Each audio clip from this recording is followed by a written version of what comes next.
Um, so, in light of what was asked, that is some initial thoughts. Mine are perhaps not as well formed as Claire's, but in a similar vein, but very much looking to see when Māori do exercise tikanga Māori, particularly in these emergency situations, how should the state respond? And Claire has noted in this case we have some opportunity. We saw that the state left some space or allowed Māori to exercise tikanga Māori or tino rangatiratanga, but another part of that question is that enough? And so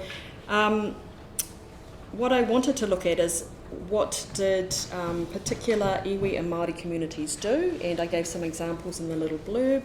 So yes, there were physical checkpoints, yes, there were opportunities for manaakitanga, so making sure that people were fed, that medicines were provided, and Te Whānau Apanui perhaps had the most compelling and strongest and most organised kind of response by physically closing their borders and not allowing their own members to leave or to enter their area during the lockdown. And my argument is these are all examples of tikanga Māori or tino rangatiratanga in practice.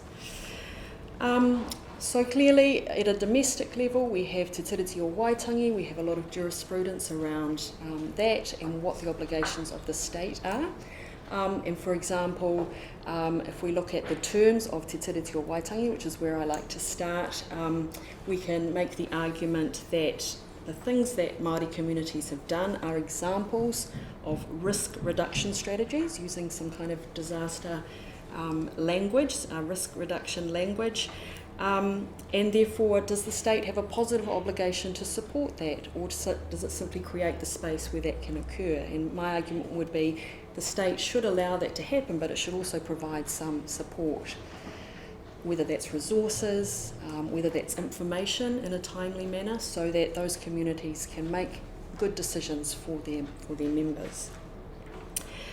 And then the other part to that is that my argument is that international law, particularly Indigenous people's rights, supports this exercise of tino rangatiratanga, particularly the UN Declaration on the Rights of Indigenous Peoples, the right to self-determination, the right to autonomy, the ability for Māori, or all Indigenous peoples, but particularly for Māori to maintain and to have their juridical systems recognised.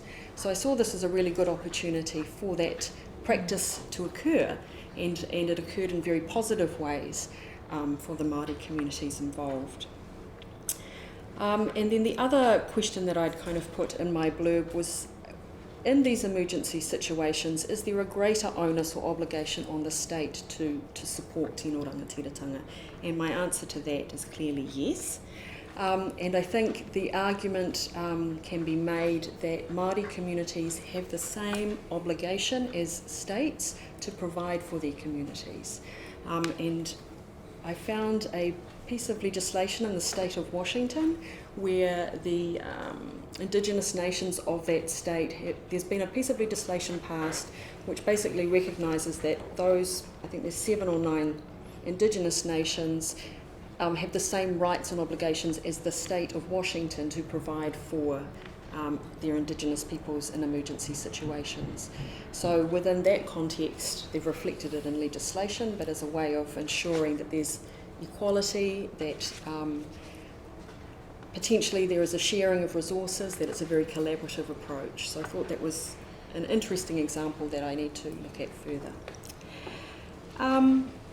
And the other, I think, important point, obviously the economic, social and cultural rights, particularly those around health, that the other argument that needs to be made is that if Indigenous communities are already vulnerable in terms of their health, then when there are emergency situations, then that vulnerability is exacerbated, and therefore that should make the argument that that provides even greater weight to why the state should support this exercise of tino rangatiratanga. And I've looked to COVID examples, but I also noted the rāhui that was put in place during whakaari, the eruption on whakaari, and how the different iwi communities, Māori communities, placed a rāhui that was acknowledged and recognised and adhered to not only by Māori communities but by those people who use the coast. So I thought that was a really powerful example of how, in that particular emergency situation, Tikanga Māori had a role and was significant not only for Māori communities but for those who also lived in that particular place.